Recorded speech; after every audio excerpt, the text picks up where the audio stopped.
It started 2 days after I got my new phone. I wasn't expecting anything weird. I had just upgraded to a newer model after my old one died a slow, glitchy death. The setup had gone smoothly and everything synced over from my old device. Contacts, messages, photos. Everything looked normal until the voicemail. I noticed the little red icon while scrolling through settings. One unheard message. I tapped on it. No caller ID, no timestamp, just voicemail #1. I hit play. At first it was static, white noise like a TV between channels. Then something else, faint at first, but growing louder, screaming.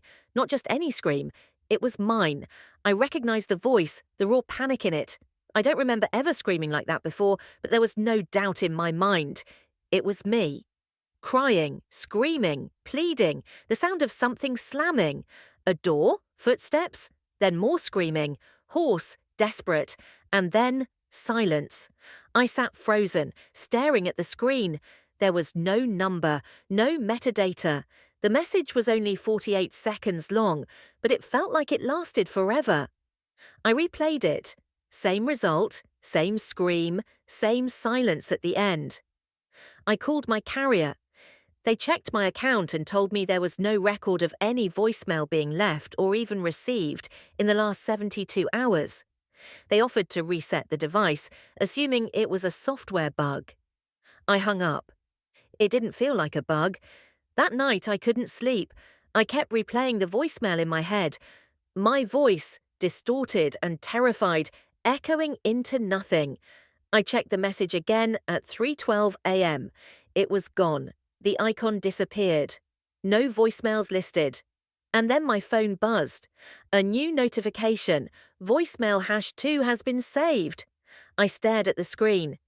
Voicemail #2 has been saved. But just like before, there was no caller ID, no timestamp, nothing. My fingers trembled slightly as I tapped it open. I hesitated. The room was quiet, too quiet, and the dim glow of my phone screen cast eerie shadows across the walls. I turned the volume down just a little, then pressed play. This one started differently. There was breathing, heavy, panicked, then the sound of something dragging, fabric, feet. And again, my voice, "No, please, please don't do this." My own voice, whispering, choking on sobs. I could hear the desperation, the fear. But what chilled me wasn't just the sound, it was the background.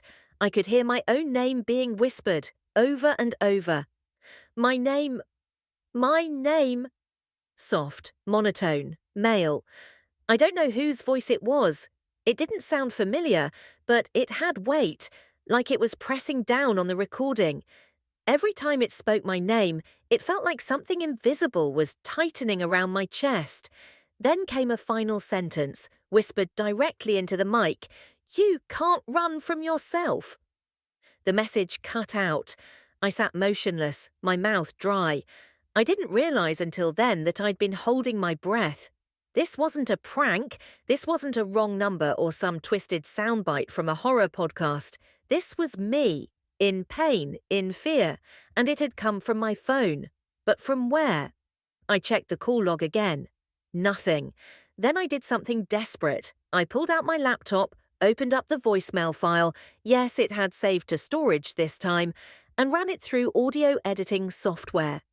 I isolated the background layers, tried to boost the volume of the voice behind mine. At 0:28, something unexpected came up. A second voice, faint, hidden under the whispers and static. And it was laughing, not loudly, not joyfully. It was slow, drawn out, like someone was trying to mimic laughter but didn't really know how, like something was pretending to be human. I paused the track, zoomed in on the waveform, and saw something bizarre. There were small gaps in the file, blank segments that didn't make sense, as if pieces had been removed or corrupted. At 0:39, the waveform shifted abruptly, a short, sharp spike. I played that section again, slowed it down. A single word, almost inaudible, awake. I slammed the laptop shut. At that moment, a chill swept across my neck, like a breath I didn't feel coming.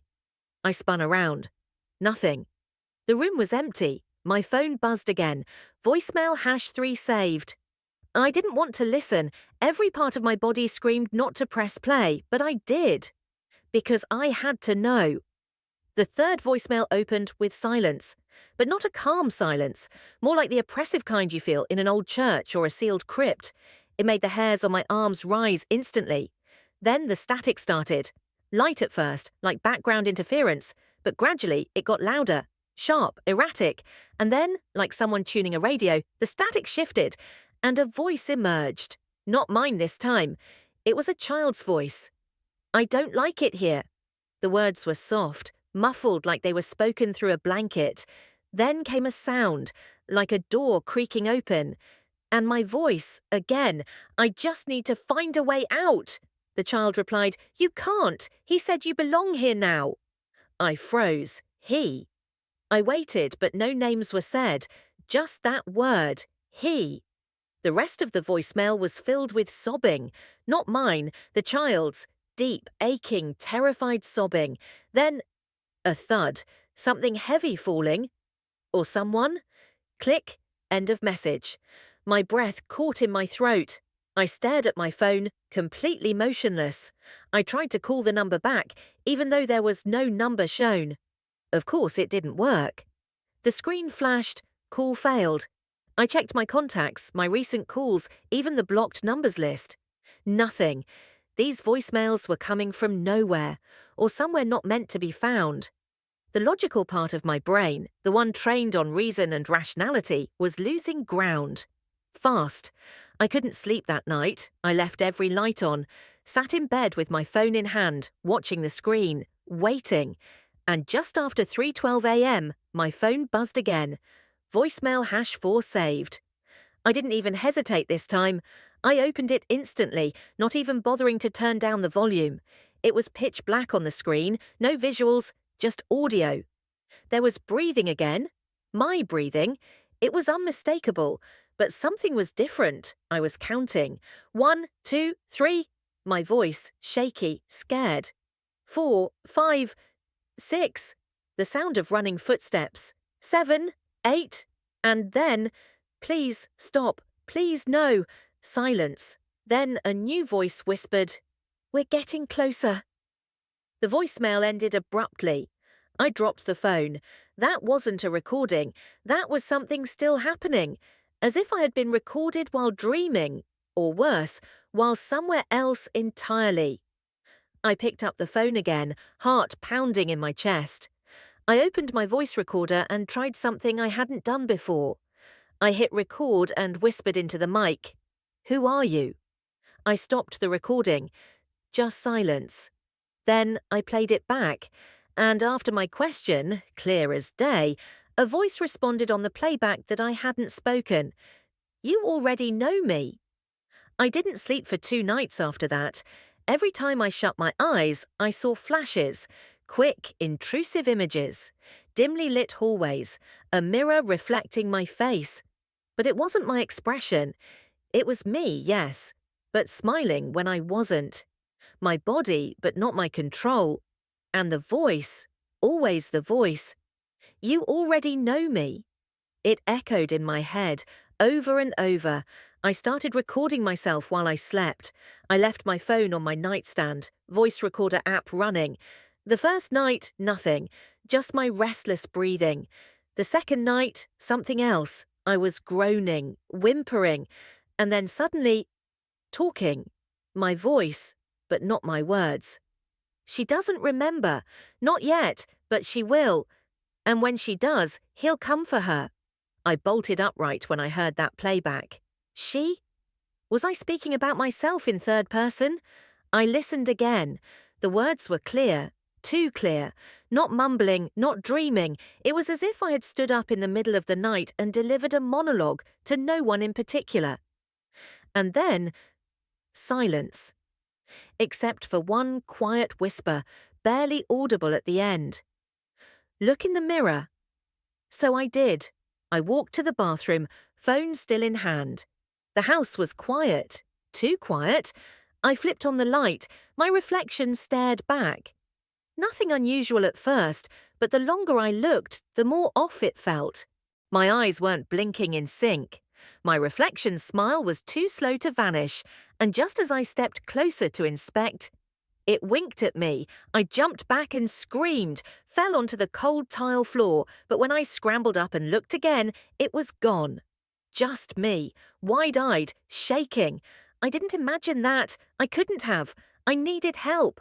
I thought about calling a friend, but what would I say? Hey, my phone is leaving voicemails from hell, and my reflection has a personality disorder. Yeah, no, so I went to Reddit. I created an anonymous account and posted on a paranormal board.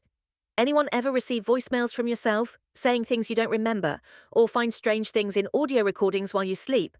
Asking for a friend. Replies poured in, jokes, trolls, but a few serious ones. One comment stood out. You might be dealing with a dislocation event.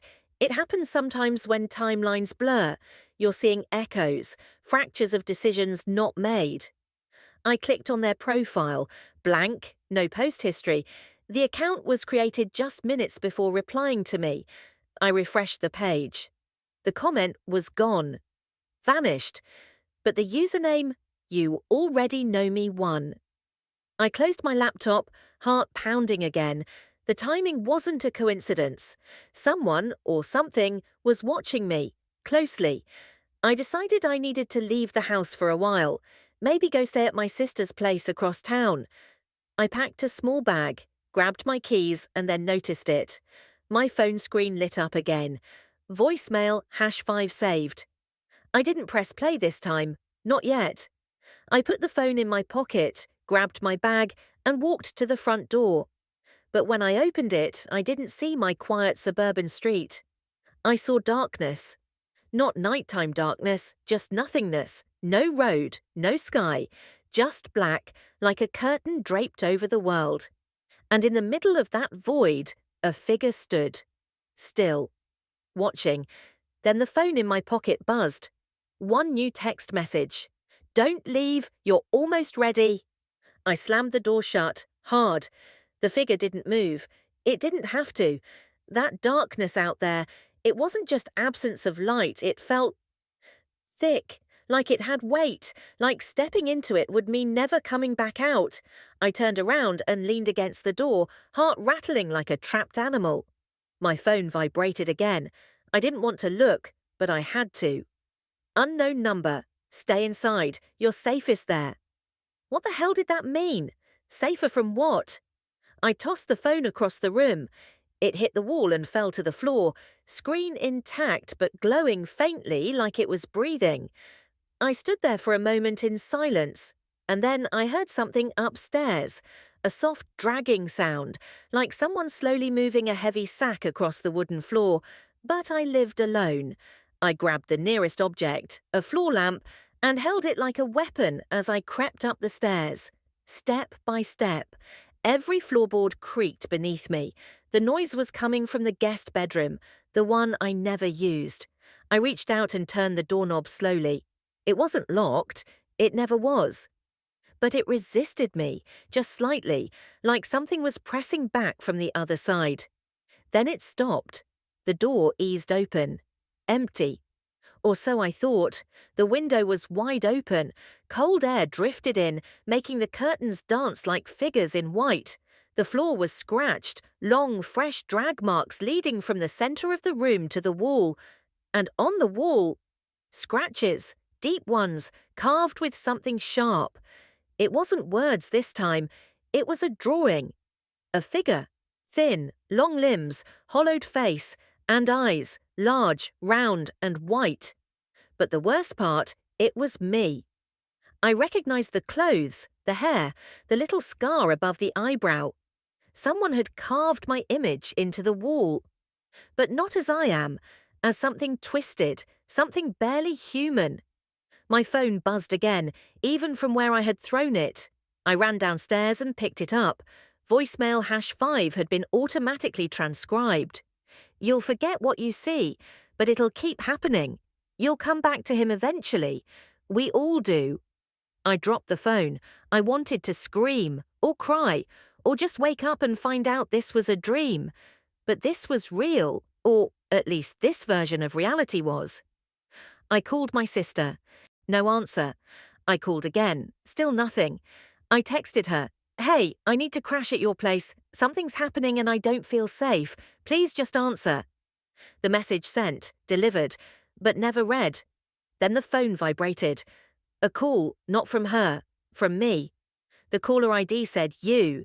My hand trembled as I accepted it. At first, nothing, just static. Then my voice, but different, slower, deeper. Stop running, he's almost here. The call ended. I dropped the phone again and backed into the kitchen. I turned on every light. I grabbed a knife from the drawer and locked myself in the pantry. And that's where I'm writing this now, with 1 bar of Wi-Fi and 20% battery left. There's something walking around my house, and it sounds like me. I must have passed out in the pantry. When I opened my eyes, it was still dark, but not because it was night. Every light in the house was off. I reached for my phone. 3% battery, no signal, no Wi-Fi. I quietly unlocked the pantry door and peeked out. Silence.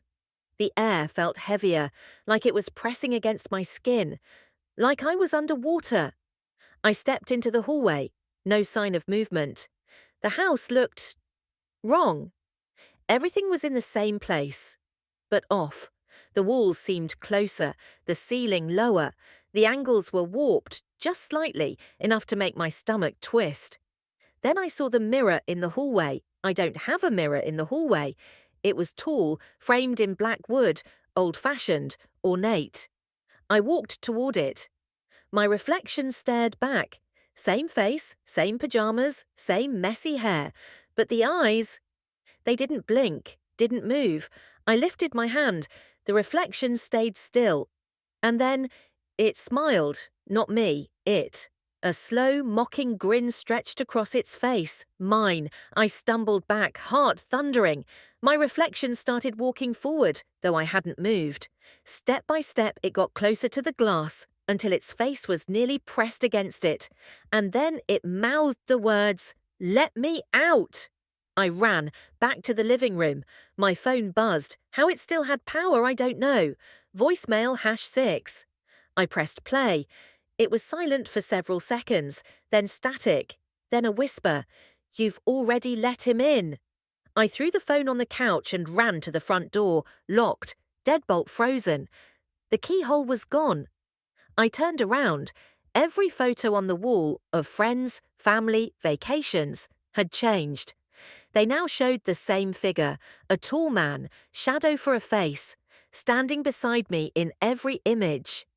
In some, his hand rested on my shoulder. In others, he stood behind me, barely visible.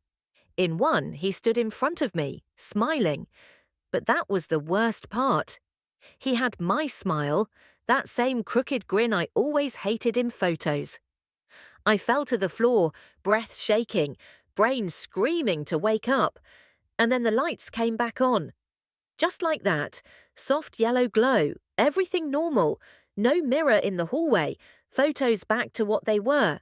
Front door unlocked. I was frozen, trapped between reality and the memory of something that may not have been real. Then my phone vibrated again. Battery 1%. New message, unknown number. You can leave, but you'll never be alone again. The phone shut off. I didn't sleep that night. I sat on the living room floor, hugging my knees, staring at the black screen of my dead phone.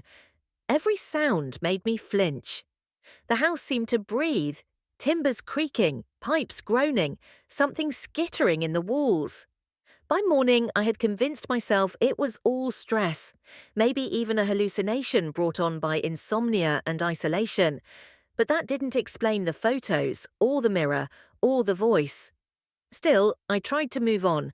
I made coffee, I opened windows, I let sunlight in. I even texted my coworker to say I'd be in the next day. I needed normal. Around noon, I heard it. A knock on the wall, not the door, the wall. I froze, coffee cup shaking in my hand. Then another knock, slower, deliberate, coming from behind the wall by the kitchen. "Hello?" I whispered, knowing how stupid it was. Silence. I pressed my ear to the plaster. For a second, nothing, then breathing, shallow, ragged, just on the other side. I stumbled back, grabbed a hammer from the drawer and, God help me, started hitting the wall. I tore through drywall and insulation until I revealed the wooden studs. Nothing. Just the skeleton of my house. Until I saw it. Carved into the stud, deep and angry, were the words, "He's inside." No signature, no date, just those two words burned into the wood. I backed away slowly, hammer still in hand. My hands were shaking so hard I nearly dropped it. Then I heard it again. Not knocking this time, whispering, coming from the vents. A voice like wind and gravel. "Let me speak." I dropped the hammer and ran upstairs, into the bathroom, locked the door. My reflection was already waiting.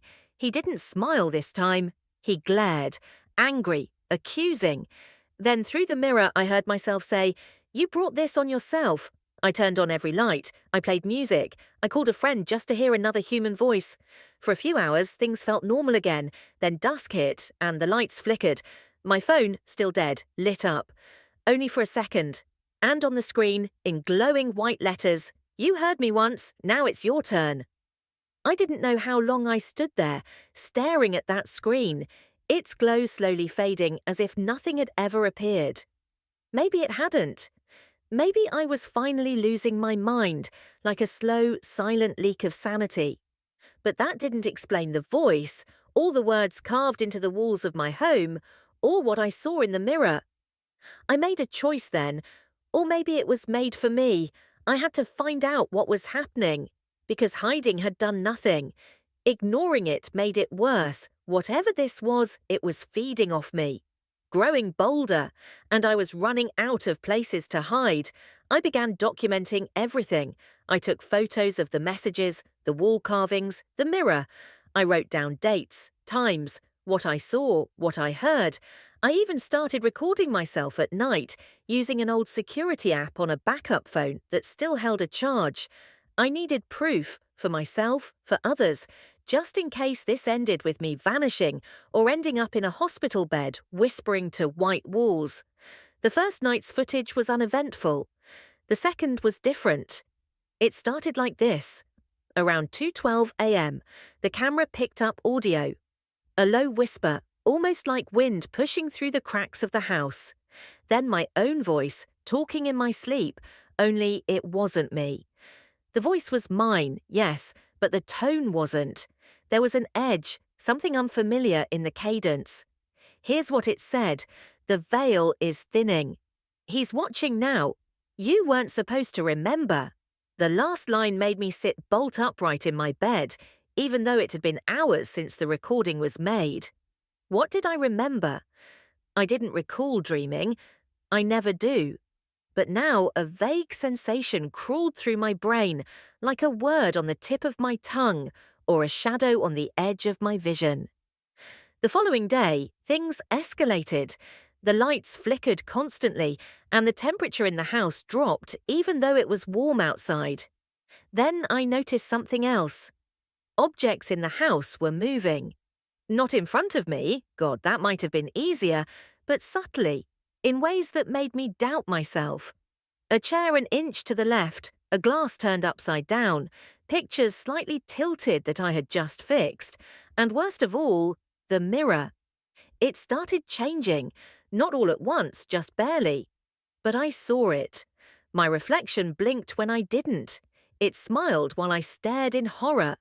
It mouthed words I wasn't saying. And then, one night, it moved. I was brushing my teeth, foam in my mouth, eyes red with exhaustion. The bathroom was quiet except for the hum of the light overhead. Then my reflection twitched. A subtle jerk of the shoulder. I stopped. The reflection didn't. It tilted its head slowly. Its mouth moved. "We traded," it said soundlessly. I spat out the toothpaste, stumbling back, but the mirror didn't show that. It still showed me standing there, motionless. Brushing my teeth, I ran, slammed the door shut behind me, breathed hard against the hallway wall. The light inside flicked off. The house groaned. And in that moment, I felt it. Something watching me from inside the walls. I didn't sleep. I couldn't. And when I finally passed out, it wasn't in my bed. It was on the floor, huddled by the front door with every light on, a knife clutched in one hand and my phone in the other. When I woke, the house was quiet. But something had changed. All the clocks in the house were reset. The stove, microwave, wall clocks, all blinking. 12 o'clock. And my phone. A new voice message. I hadn't received one since this all began. Hands shaking, I pressed play. There was a silence and then my own voice. Only not exactly. "You've come this far," it said. "Finish it. Come upstairs." I stared at the ceiling. Then I heard footsteps, slow, creaking, just above me. Someone or something was in my attic. I grabbed the knife, switched my phone to video, and hit record. Climbing the attic stairs was the slowest thing I've ever done in my life. Each step moaned under my weight. I half expected a hand to reach through the wall and pull me in. The attic door was slightly ajar. I pushed it open. Inside, the air was thick with dust and heat. There was nothing, no person, no figure, just silence. Then my phone buzzed in my hand. I looked down. The screen was pitch black, except for a small white box that appeared in the center. A video was playing. It was me, sleeping, in my bed. The video zoomed in on my face, and then slowly panned to the closet. The door opened just a crack. A hand reached out, not mine, not human. The screen cut to black, and then a message flashed. "You've already let it in." I backed out of the attic and locked the door behind me. I wanted to scream. I wanted to call someone. But who the hell do you call when your reflection isn't yours anymore? When your voicemail is your own scream? When your memories don't match your life? I knew what I had to do. I had to destroy the mirror. Maybe it was a portal. Maybe it was a trap. Maybe it was just watching me. I didn't care. I raised the hammer and smashed it. Over and over until the pieces rained across the tile floor like deadly snow. And for a moment, it was over. Until I looked down. In one jagged shard, barely reflecting anything, was my face. Only it blinked and smiled. I didn't sleep that night. How could I, when I could still hear it? My own scream, recorded, distorted, warped into something inhuman, looping endlessly in my head. Every time I blinked, I saw flashes. My face twisted in fear. A shadow just behind me. That same metallic sound. It wasn't just a message anymore. It was a memory. And worse, it felt like it hadn't happened yet. The next morning, I went to the phone store. I slammed my device on the counter, eyes bloodshot, hands trembling. "Get this thing out of my life!" The guy behind the counter, young, cocky, probably thought I was being dramatic, picked it up and scrolled through. "No recent voicemails," he said casually. "What do you mean?" I snapped. "I showed you yesterday." He shrugged. "It's clean. Look, call log, messages, even the cache. Nothing strange." I demanded to see the store manager. They pulled the records. My phone had indeed been refurbished, bought from an estate auction just 2 weeks ago. Name of the previous owner, Eric Lamond. I froze. That name again. I had to find out more. Back at home, I opened every public record I could find. I combed through online obituary listings, news reports, social media archives. I finally found it. Eric Lamond, 34, found dead in his apartment. Cause of death, unknown. Circumstances, bizarre. Neighbors reported screaming, no forced entry. Authorities found him clutching his phone, expression locked in a silent scream. The device had melted slightly into his hand. One of the investigators noted in the report, autopsy shows burst eardrums, internal hemorrhaging, no external wounds. Phone had a voicemail logged. Audio corrupt, no discernible data. Sent 48 hours after time of death. That was the phone I was using. I suddenly couldn't breathe. Whatever this was, it had already killed someone, and it was continuing its cycle. I didn't want to believe it, but the pattern was too clear. The phone, the scream, the name, the timestamp, a ticking countdown. I opened my voice memos folder. I hadn't touched it since the voicemail appeared. But now, there were 3 new recordings. No titles, no duration listed, just timestamps. I hit play on the first. It was silence. Then static. Then my voice, panicked, whispering, "Please, whoever finds this, it wasn't me, I didn't do it." Cut off, second file, more static, then a door creaking, my breathing, louder and louder, something dragging across the floor, a sudden slam, my own voice screaming, "Run!" Third file, shorter, just 2 words, whispered close to the mic. "You're next." I dropped the phone, my stomach churned. That wasn't a warning, that was a promise. I didn't sleep that night. I sat in my living room, lights off, phone in hand. The screen glowed dimly in the darkness, casting eerie shadows across the walls. I played the voicemail one last time. My scream echoed through the speaker. It was unmistakably me. But not from any moment I could recall. The agony in the voice, my voice, was otherworldly, primal, and behind it, always behind it, the faint whisper, "We're not done yet." I had tried everything, factory reset, SIM replacement, even switching to a completely new phone. But it didn't matter. The voicemails always returned, same scream, same whisper. Sometimes they arrived in the middle of the night, sometimes in broad daylight. No pattern, just a relentless reminder. My last hope had been the technician at the private repair shop downtown, Milo. He had worked for intelligence services once, apparently. He took my phone apart, examined every chip, every circuit. After a long silence, he simply looked up at me and said, "There's something embedded in the firmware.